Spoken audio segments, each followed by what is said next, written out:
గత వారం రోజులుగా రాష్ట్రంలో నెలకొన్నటువంటి పరిస్థితులను చూస్తే రైతన్నల దుస్థితి చూసి చాలా ఇబ్బందికరమైనటువంటి పరిణామాలు కనబడతా ఉన్నాయి.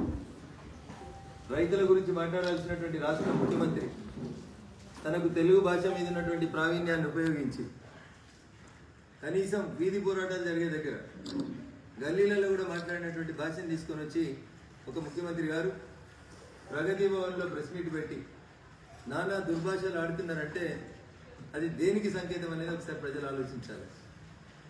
చర్చ ప్రజలు చేయాలని కోరుకుంటా ఉన్నాం. రైతులకు విజ్ఞప్తి చేస్తా ఉన్నాం. ముఖ్యమంత్రి గారు యాసంగి పంట గురించి మాట్లాడుతున్నారు. 3 నెలల తర్వాత వచ్చే యాసంగి పంట గురించి ముఖ్యమంత్రి గారు మాట్లాడుతున్నారు. భారతీయ జనతా పార్టీ గత 45 రోజులుగా రోడ్ల మీద ధాన్యం పోసుకొని 3 రోజులకు ఒక్కసారి ఐకేపీ సెంటర్కి వస్తున్న లారీల గురించి భారతీయ జనతా పార్టీ నాయకులు కార్యకర్తలు రైతన్నలు ఆందోళన చెందుతా ఉన్నటువంటి విషయాన్ని గమనించాల్సిందిగా విజ్ఞప్తి చేస్తా ఉన్నాం. మీరు ఒక్కటంటే మేము 4 అనగలుగుతాం.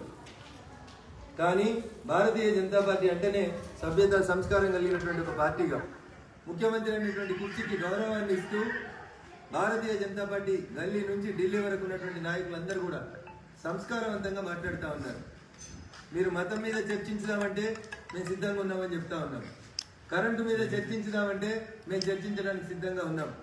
రైతులకు ఇస్తున్నటువంటి యూరియా, కేంద్ర ప్రభుత్వం ఇస్తున్నటువంటి యూరియా గురించి చర్చించుదామంటే భారతీయ జనతా పార్టీగా మేము సిద్ధంగా ఉన్నాం. ఇవన్నీ పక్కన పెట్టి 2 ఏళ్ల తర్వాత వచ్చేటువంటి ఎన్నికలను దృష్టిలో పెట్టుకొని భారతీయ జనతా పార్టీ రాష్ట్ర నాయకుల పైన, కేంద్ర మంత్రుల పైన బూతు పురాణం ప్రారంభించిందంటేనే ముఖ్యమంత్రి గారు ఎందుకు దిగజారిపోయినరు, ఎంత దిగజారిపోయినరు అనేది ఒకసారి ఆలోచించాల్సిందిగా రైతన్నని విజ్ఞప్తి చేస్తా ఉన్నాం. యాసంగిలో వచ్చే వడ్లు కొంటారా కొనరా అది 3 నెలల తర్వాత అడగాల్సినటువంటి ప్రశ్న.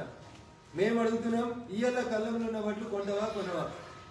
కొంటే ఎప్పటి లోపల కొంటావు? ఎందుకు 3 రోజులకు ఒక లారీ ఎందుకు వస్తలేదు?